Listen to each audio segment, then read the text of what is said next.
A paz do Senhor, meus irmãos, é um prazer ter você aqui para mais uma aula da nossa Escola Bíblica Dominical e o tema da nossa revista deste trimestre, o segundo trimestre, é a carreira que nos está proposta, o caminho da salvação, da santidade e a perseverança para chegar ao céu. Eu quero convidar você hoje à lição de número 5, os inimigos do cristão. Você que ainda não é inscrito no nosso canal até aqui, ADMP TV, convido você a se inscrever, clicar aí no sininho para receber todas as notificações e também fazer um comentário. Aproveita que você está assistindo até aqui, pega esse link dessa aula e compartilha para que mais pessoas sejam edificadas. Então, sem demora, convido você, pega aí a sua revista, a sua Bíblia, seu bloco de anotação e a sua caneta. Vamos lá para mais uma aula?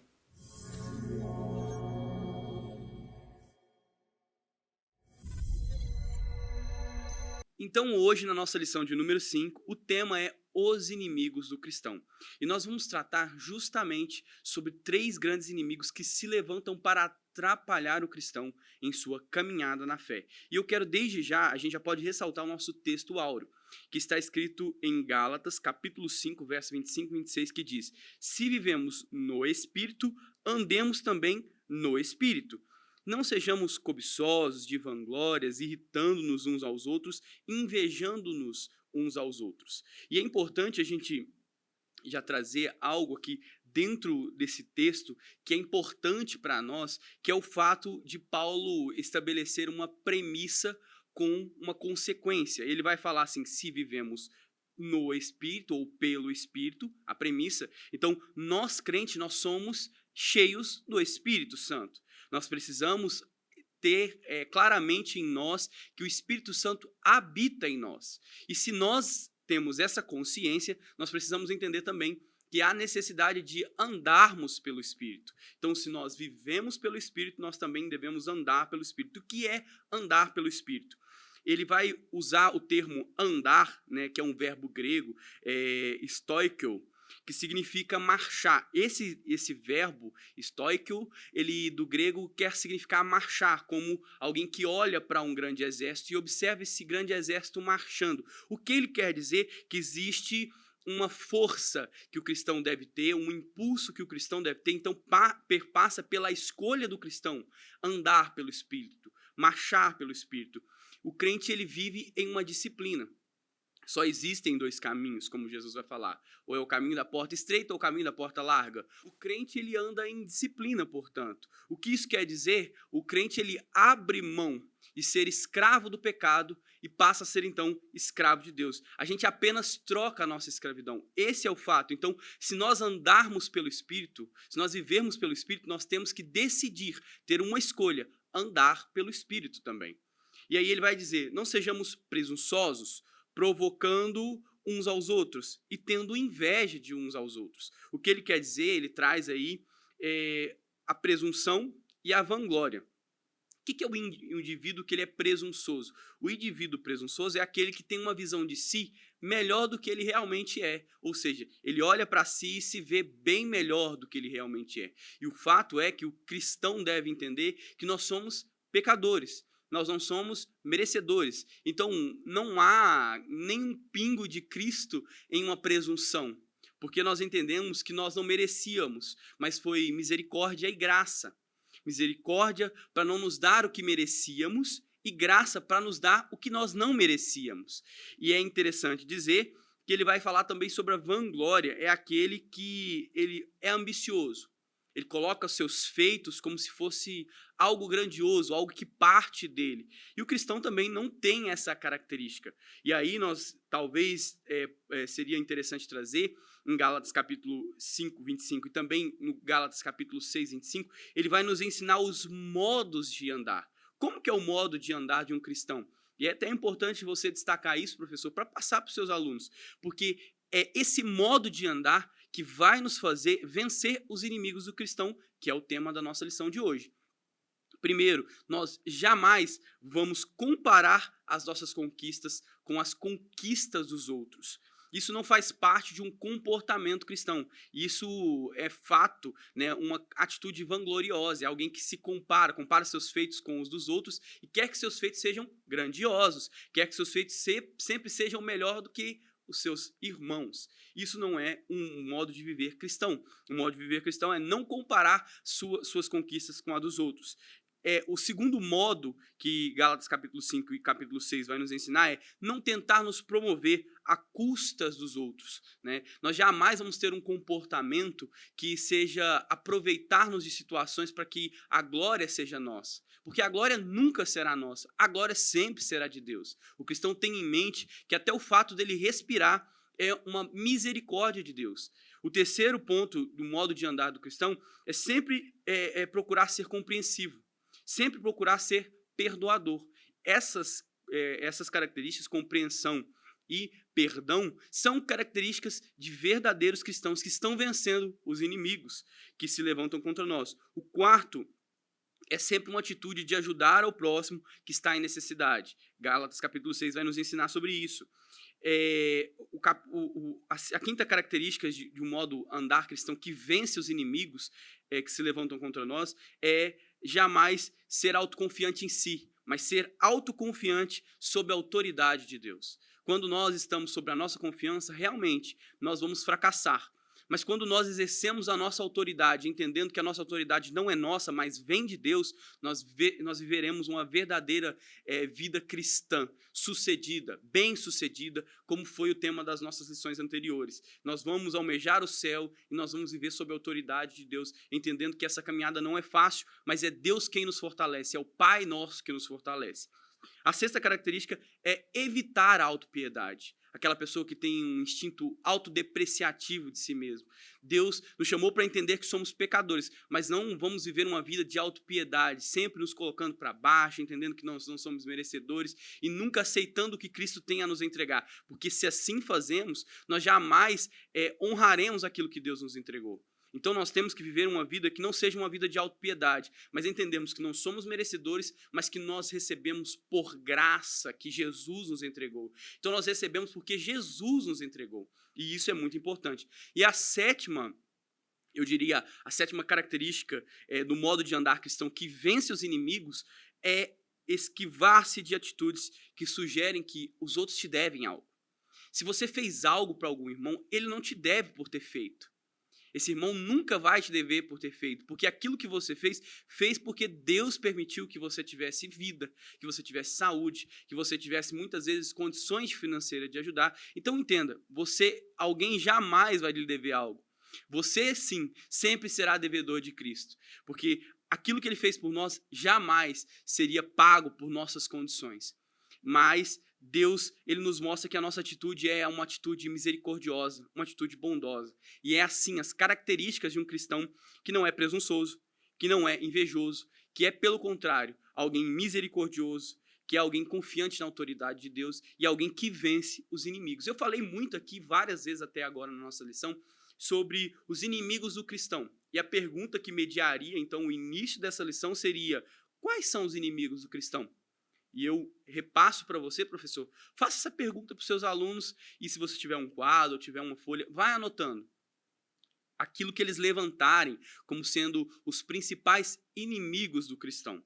A nossa verdade prática, ela vai falar assim: na jornada da fé há inimigos. São 3 inimigos que tentam nos atrapalhar no conduzir da caminhada. Quais são eles? Primeiro, o diabo. Segundo, a carne. E terceiro, o mundo. Nós vamos estudar, então, portanto, os objetivos da nossa lição primeiro, identificar o primeiro inimigo do cristão, o diabo. O segundo objetivo é explicar o conceito bíblico na palavra carne, porque existem alguns significados, e nós vamos aplicar um deles aqui para intuito de ser inimigo do cristão. Né? E o terceiro objetivo da nossa lição é apresentar o termo mundo. Quais são as aplicações que a Bíblia traz do conceito mundo?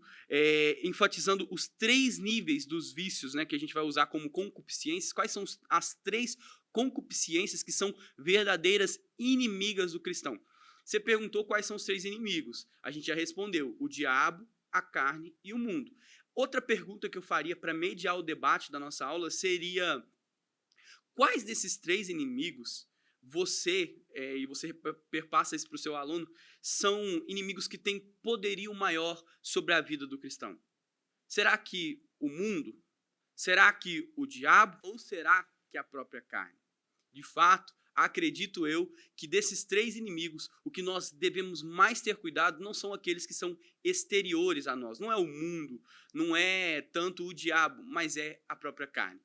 Pois um dos frutos do Espírito, que é o autocontrole, a autodominação, você se dominar, é uma característica que nos ensina muito. Ela nos ensina que para viver uma vida verdadeiramente cristã, nós precisamos nos preocupar, antes de preocuparmos com os outros, preocuparmos com a nossa vida, preocuparmos com a nossa vida cristã. Então, antes de eu julgar o próximo pelos pecados que o próximo cometeu, ter um pensamento que aplica sobre o outro, qualquer que seja o julgamento, eu preciso olhar para mim. Por isso Jesus vai falar, antes de olhar para os outros, tira a trave do teu olho.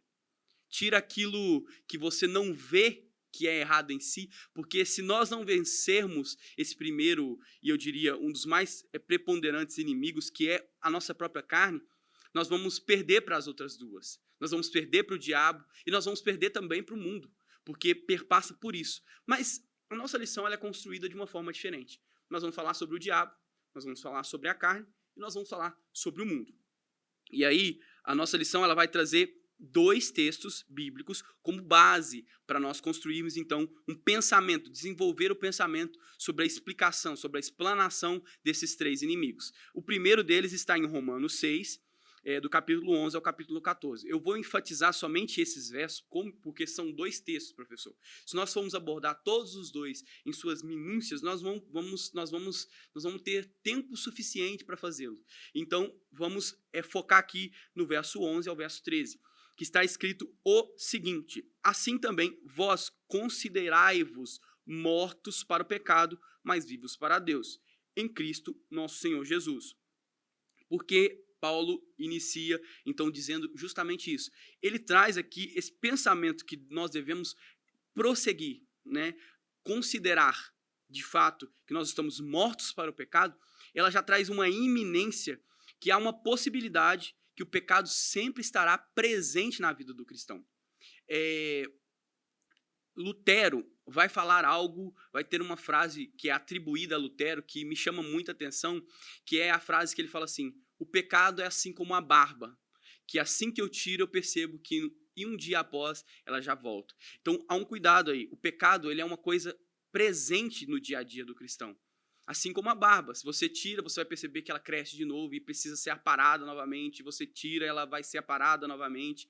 Então, é uma constância do fato de o pecado estar presente, nós, o tempo todo, estarmos cientes que devemos dominá-lo. Nós devemos estar mortos para o pecado e vivos para Deus. Não reine, portanto, verso 12, o pecado em vosso corpo mortal para lhe obedecerdes em suas concupiscências.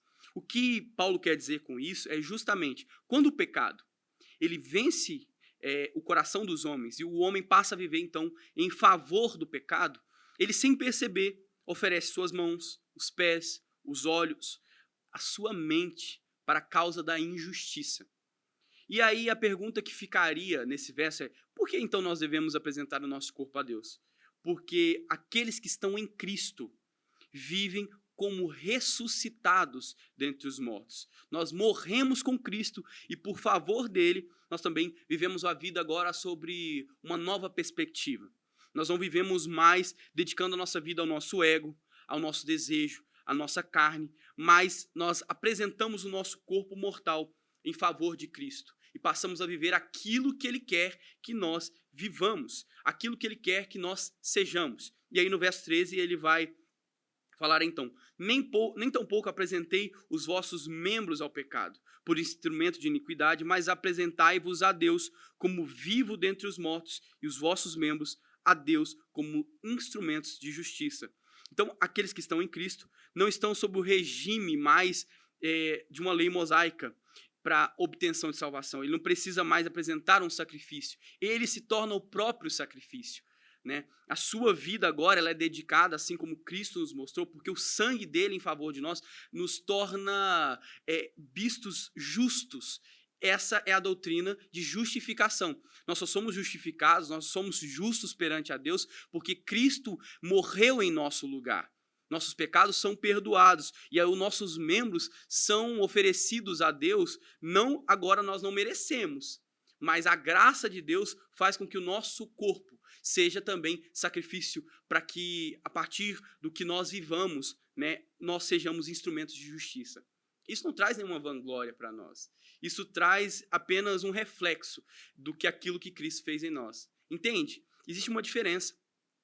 Nós oferecemos nosso corpo em favor de justiça, não porque há, de fato, em nós mesmos justiça, mas porque a justiça de Jesus nos torna justos. E aí nos dá a capacidade de sermos santos, de vivermos um processo de santificação, que aí é a nossa segunda doutrina. Nós somos justos e vivemos uma vida santa. Não mais o nosso corpo, ele serve para nos condenar, como assim no verso 14 vai dizer, porque o pecado não terá domínio sobre vós, pois estão agora não debaixo da lei, mas debaixo da graça.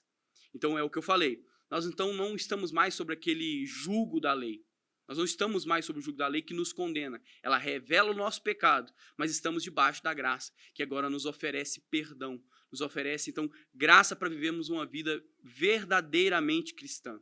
E aí, a nossa segunda referência, que vai construir o nosso pensar da nossa lição sobre os três grandes inimigos que temos que enfrentar, é 1 João capítulo 2, versos 15, 16 e 17.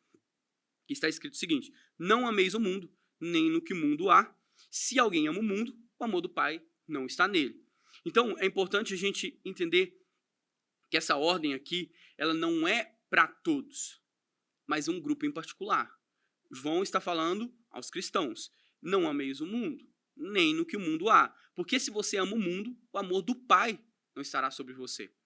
O mundo aqui, do termo grego cosmos, é oposto a caos. O mundo é o sistema organizado. O que ele quer trazer aqui é esse mundo organizado, esse sistema organizado que age como inimigo de Deus, que age tentando destronar Deus, que age tentando destruir aquilo que Cristo fez por nós, tenta nos separar novamente de Deus. E aí, embora Deus ame o mundo e os homens, como em João capítulo 3, 16, porque Deus amou o mundo de tal maneira, Deus amou o mundo, nós não devemos amar aquilo que se organiza contra Deus. Então aqui nós estamos falando do mundo não nas pessoas que aqui estão, mas nós estamos falando sobre o sistema organizado que tenta, como eu disse, destronar a Deus, destruir a Deus. Então, porque se nós amamos isso, nós nos tornamos inimigos de Deus e amigos do maligno. E aí nós vamos entender que 1 João capítulo 5, verso 19, vai falar que o mundo ele está no colo do maligno. Então, quando nós nos tornamos amigos desse mundo como sistema, nós nos tornamos inimigos de Deus. E o princípio é não servir a dois senhores. Ou eu sou de Deus, ou eu sou do mundo. Não há, como eu disse no início da nossa lição, duas possibilidades. Não consigo viver sobre, como nós sempre falamos, né, como sempre citamos, não tem como andar nos dois caminhos. Ou eu vou selecionar o caminho da porta estreita, ou o caminho da porta larga. De uma fonte não sai duas águas, não jorra duas águas, uma doce e uma amarga. Eu preciso viver uma vida condizente com aquilo que digo ser. Se sou cristão, se vivo como um cristão, preciso amar a Deus e me torno aparentemente e me torno definitivamente inimigo do mundo, inimigo desse sistema. E aí no verso 16 ele vai falar: porque tudo o que há no mundo, a concupiscência da carne, a concupiscência dos olhos, e nós vamos falar sobre isso, e a soberba da vida, não é do Pai, mas é do mundo, é do mundo. O significado da concupiscência da carne, a concupiscência baseada nisso, é porque ele fala da carne porque a carne liga diretamente aos desejos que temos. Os olhos como porta de entrada para esse mundo. E a ideia aqui implícita é a ostentação, pretensa, que resulta não ao ver, mas ao ser vazio. E o que isso quer dizer? Que nós vivemos uma vida aparente, mas vazia. Vazia definitivamente. Vivemos uma vida sendo inimigos de Deus, com aparência de que estamos bem, porque temos a aprovação do mundo, mas de fato somos inimigos de Deus. No nosso profundo, no nosso íntimo, estamos vazios. Então no verso 17, e o mundo passa, e a concupiscência, mas aquele que faz a vontade de Deus permanece para sempre. O que João traz aqui é justamente que existe um processo. Nós vamos selecionar o mundo, a concupiscência, isso é transitório. Mas aquele que faz a vontade de Deus permanece. Então, há uma escolha. Você quer ser vazio? Você quer ser viver uma vida transitória, algo que não vai te levar ao céu, escolha o mundo e a concupiscência. Mas você quer viver uma vida preenchida, com propósito, que tenha sentido, que faça sentido, escolha as coisas de Deus. Escolha a vontade de Deus, porque a vontade de Deus permanece não só um dia, não só um mês, não só um ano, mas permanece para sempre. E aí nós podemos já adentrar então os nossos 3 principais tópicos que eu vou aqui abordar e de forma assim que nós possamos entender como que isso se aplica ao que nós estamos trazendo. Nós estamos então trazendo aqui, só para nós estabelecermos até aqui, é o fato de que todas as nossas 3 citações, seja ela em Gálatas capítulo 5, verso 25 e 26, Romanos capítulo 6, o 11 ao 14, 1 João capítulo 2, verso 15 e 17, nós estamos falando sobre o fato das escolhas, né? Então, nesses 3 inimigos, nós vamos ter sempre eles presentes no nosso dia a dia e as nossas escolhas vão mediar a que ponto nós vamos vencer esses inimigos ou perder para esses inimigos. O primeiro inimigo no nosso tópico 1 é, de fato, o diabo. O primeiro inimigo do cristão é o diabo. O diabo, ele é real. A existência dele é citada em vários livros como Gênesis, 1 Crônicas, Jó, Salmos, Isaías, Ezequiel, Zacarias. E também no Novo Testamento, o diabo ele é citado por cerca de 25 vezes das 29 passagens do Evangelho em que Jesus o menciona. Jesus está falando então que ele é real, que ele é uma realidade na vida do cristão e ele precisa ser vencido. E como que nós podemos descrever Satanás? A Escritura descreve ele como sendo um ser angelical, pertencente à classe de querubins, e ele sendo o mais exaltado de todos eles. Onde nós achamos essa citação? Ezequiel, capítulo 28, verso 12 ao verso 14. Em Judas, capítulo 9, especificamente, mostra-se, né, ele tão elevado que registra o arcanjo Miguel contendendo contra ele pelo corpo de Moisés. Tá? Então, de fato, o que nós podemos ter como Satanás? Satanás é inimigo do cristão. Satanás ele é o chefe dos anjos caídos e ele possui poder, mas o seu poder é limitado. Seu poder é limitado. E isso é muito importante para o cristão. Porque muitas das vezes nós vemos o inimigo sendo tão alvo do medo dos cristãos que eles não entendem que o maior é quem está conosco. Né? E aí ele é tido, né, como príncipe desse século, o Deus desse século, potestade do ar. Ele é um ser que possui personalidade. Ou seja, ele tem inteligência, no 2 Coríntios capítulo 11, verso 13, ele tem raiva, em Apocalipse capítulo 12, verso 17, ele tem desejos, Lucas capítulo 22, verso 31, ele tem vontade própria, isso a gente vai encontrar em Isaías capítulo 14, verso 13 e 14, 2 Timóteo capítulo 2, verso 26. O nosso Senhor, Deus, considerava Satanás como uma pessoa, e por isso ele usa pronomes pessoais ao se tratar com ele. E aí, como eu disse, embora ele tenha essas características, ele tenha poder, ele possa agir, nós devemos entender que o seu poder é limitado. Deus tem poder sobre o inimigo. Deus tem poder sobre Satanás. Mas conhecê-lo, que é o nosso intuito aqui dessa lição, é entender que nós precisamos sempre ter um cuidado com esse inimigo. Como que nós devemos ter cuidado com esse inimigo? Né? Nós devemos ter cuidado com ele justamente pelo ponto que ele nos observa. Ele entende as nossas falhas e deficiências e, partindo disso, trabalha em garantir que hajam oportunidades para que nós possamos definitivamente, com os nossos desejos, escolher ser inimigo de Deus.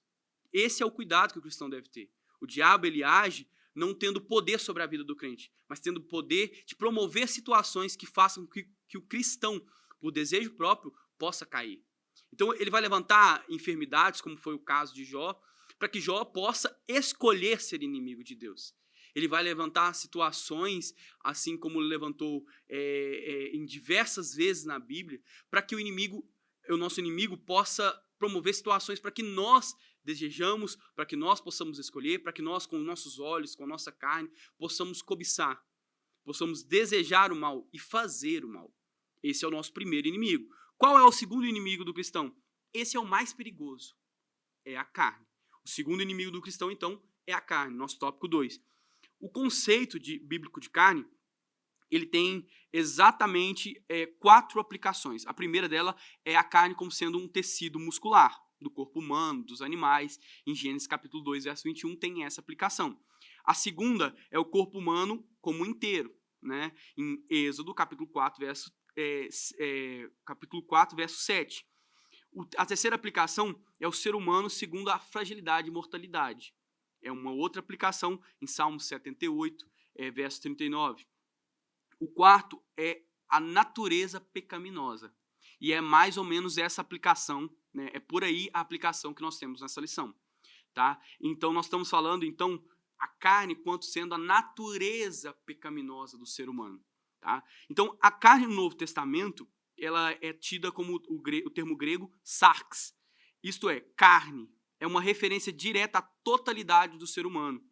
A sua natureza pecaminosa. A parte que desagrada a Deus, né, sem a presença do Espírito Santo. Então, quando esse termo ele é aplicado, ele quer dizer, evidenciar, assim como Paulo vai aplicar em Gálatas capítulo 5, verso 19 ao 21, em Colossenses capítulo 3, verso 15, ele quer dizer que a carne, muitas vezes, ela domina o nosso espírito. A carne, ela se opõe a Deus e os propósitos de Deus. E aí é uma balança. Ou nós vamos estar com essa balança pendendo para o espírito e a carne sendo subjugada a esse espírito, que é a parte que se conecta a Deus. Então, o nosso espírito, nós somos formados de corpo, alma e espírito, certo? Corpo físico, alma, desejos, espírito, partes que se conectam a Deus. A nossa parte que se conecta a Deus, o nosso espírito, precisa estar conectado a Deus. E o fato de estar conectado a Deus vai trazer para nós os desejos de Deus, as vontades de Deus. E a partir disso, a nossa alma, o nosso desejo e o nosso corpo tem que ser subjugado. E é de fato assim, né, que nós vamos viver uma vida cristã, vencendo a carne. Como que nós vamos viver a carne? Vencer a carne. De fato, subjugando, né, a nossa carne e a nossa alma, os nossos desejos, as nossas vontades, ao Espírito de Deus. Né? E a perspectiva doutrinária disso é a carne como sendo aquilo que é destronado ali, né? Que é destruído a partir de Adão. A nossa natureza humana, a carne, portanto, ela é vista então como a nossa natureza pecaminosa. O terceiro inimigo, portanto, do cristão é o mundo. E há 5 perspectivas, 5 aplicações bíblicas para entender esse inimigo. Primeiro, a terra. O mundo sendo entendido como a terra, em Salmos capítulo 24, verso 1, e também a segunda aplicação é o conjunto de nações conhecidas, povos, tribos, nações, né? Em 1 Reis, capítulo 10, verso 23. A terceira aplicação é a raça humana, os homens, em Salmos 9, verso 8, em João capítulo 3, verso 16. Há também o entendimento do mundo como sendo o universo, em Romanos capítulo 1, verso 20. E há a quinta aplicação, que é a aplicação que nós vamos tirar daqui como sendo o nosso inimigo. Né? O mundo como sendo o sistema maligno que se opõe a Deus. Esse sistema ele tem o diabo como sendo seu chefe. E vivem na impiedade. E aí, de modo geral, a Bíblia, então, ela vai usar o mundo para descrever 2 realidades. Primeiro, o planeta Terra em que nós habitamos. E segundo, as pessoas que vivem de maneira independente de Deus. Então, há essas 2 aplicações. E aí nós trazemos aqui 3 níveis de vícios infames, né, que a nossa lição vai falar. Que é aquele que vive segundo as concupiscências da carne. Isso é a concupiscência da carne, dos olhos e a soberba da vida, que é aplicado lá em 1 João. E aí, qual que é essa concupiscência da carne? É, de fato, a nossa natureza dominada pelo pecado. E se nós deixamos viver por essa natureza, nós vamos perceber que todo o nosso ato, ele favorece a nós, desfavorece os outros e desfavorece a Deus. E aí nós passamos a viver uma vida tendo, então, um comportamento imoral, maléfico, fazendo mal, e nós vamos ser, então, vencidos por 2 grandes inimigos aqui, né? Nós escolhemos viver sobre a concupiscência da carne. Nós vamos viver sendo subjugados pelo diabo e pelo mundo. Percebe a importância de se vencer a carne? se vencer a concupiscência da carne? A segunda concupiscência é a concupiscência dos olhos. Por que falar dos olhos? Os olhos, muitas vezes, ele é tido como sendo a porta de entrada para a alma e o espírito. E quando nós, então, tratamos sobre os olhos, nós estamos tratando sobre a nossa imaginação.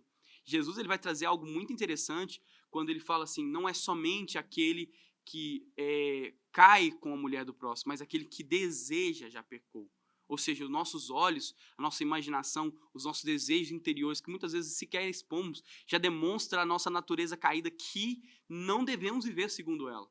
Nós devemos, então, de fato, termos cuidado com os nossos olhos. E isso perpassa também sobre outros desejos, eu diria até a audição, sobre os sentidos, de modo geral. Por quê? Porque hoje o mundo ele está nos oferecendo coisas, assim como se a gente for pegar lá em Nabucodonosor, que Nabucodonosor, ao construir aquela estátua, faz e toca-se instrumentos, ele tem coisas para olhar, coisas para ouvir, mas coisas que não satisfazem a alma verdadeiramente, que não satisfazem o espírito verdadeiramente. O mundo hoje é como aquela estátua. Nós temos aí desejos criados pela mídia, pela música, por filmes, por literatura. São coisas para ver, coisas para ouvir, mas que não alimentam. Cuidado para que você não seja vencido pela concupiscência dos olhos e passe a viver sob a concupiscência da carne e, de fato, seja vencido pelo diabo e pelo mundo. A terceira concupiscência, eu diria, o terceiro malefício que nós podemos viver é segundo a soberba da vida. Esse nível é a autoglorificação, como nós falamos lá no início, e eu nem vou explanar tanto porque nós já falamos. É aquele que tem uma visão melhor de si do que realmente é. É aquele que a qualquer custo quer ter benefícios, quer ter pontos positivos para si, mesmo sobre as circunstâncias de prejudicar outros. Isso não é uma vida definitivamente cristã. Vive sobre a vanglória, sobre o egoísmo, uma vida ateia, vamos dizer assim, uma vida que não crê em nada, não compartilha nada de bom com os outros. O homem, ele despreza o Criador na atualidade. A vida no ateísmo é justamente isso, é desprezar o Criador, é desprezar e fazer, não só nesse desprezo, algo pontual, mas fazer uma oposição deliberada. Fazer de tudo para que, de fato, possa prejudicar a Deus. E aí se torna, como nós falamos no início, inimigo de Deus. Então nós precisamos vencer o mundo. Há um sistema que age sob o controle do maligno. Então o diabo, como sendo, ele compartilhando desse mundo como sistema. E nós, dentro dessa sistemática, dentro dessa construção, nós podemos vencer o inimigo. Nós podemos vencer o mundo se nós dominarmos a nossa carne. Então, o que nós podemos concluir dessa lição, de fato, é que muitas das vezes a nossa carne favorece as oportunidades que o diabo cria e que o mundo como sistema coopera. Precisamos vencer a nossa carne, precisamos vencer o diabo, precisamos vencer o mundo. E como nós faremos isso? O nosso autor vai trazer em 1 Pedro, ele vai nos ensinar como que nós vencemos esse sistema e qual é o intuito, o objetivo desse sistema. Ele fala, sede sóbrios, ou seja, veja claramente, observe, viva uma vida que, como a gente aplicou na última lição, nós podemos aplicar, seja intencional, viva a sua vida tendo ciência de tudo que acontece, seja sóbrio, vigiai. É importantíssimo viver uma vida vigiando, porque o diabo, vosso adversário, anda em derredor, ele está nos observando, como um ser, como nós falamos, que tem característica, que tem personalidade, desejos, vontades, e que favorece oportunidades dentro deste mundo para que nós, por nossos desejos, concupiscências da carne, dos olhos e soberba, possamos ser inimigos de Deus. Então, cuidado, porque ele brama como um leão, buscando a quem possa tragar, a qual resistir, firmes na fé, sabendo que a mensagem das aflições que se cumprem entre vossos irmãos no mundo. Ou seja, aquilo que nós precisamos entender é que nós só venceremos se nós resistirmos na fé. Vivermos uma vida não cedendo aos ardis do inimigo, aos ardis do diabo, mas vivemos uma vida fazendo com que o nosso corpo e a nossa alma sejam sujeitos à vontade do Espírito que se conecta de fato, né, a Deus, aquela parte de nós, o nosso espírito que se conecta ao Espírito Santo. E aí nós vamos ser fortalecidos, nós vamos ser revigorados, nós vamos viver uma vida em vigor, firmes no Espírito Santo. De fato, venceremos o mundo, venceremos o diabo, venceremos a nós mesmos, a nossos desejos. Professor, eu quero te agradecer por me acompanhar até aqui, pelos minutos que nós passamos juntos. O meu desejo é que Deus possa te usar e, usando você, que você também seja canal de bênção para os seus alunos. Que nós possamos criar uma geração forte, uma geração abençoada, fortes no Espírito Santo, no jejum, na oração, fortes na palavra. É o pedido que eu faço para você, professor, que você possa se deixar usar pelo Espírito Santo. Te convido, você que ainda não é inscrito no nosso canal, se inscreva aqui, clica no sininho, faça um comentário, compartilhe essa aula. Até um próximo, Deus te abençoe, até lá!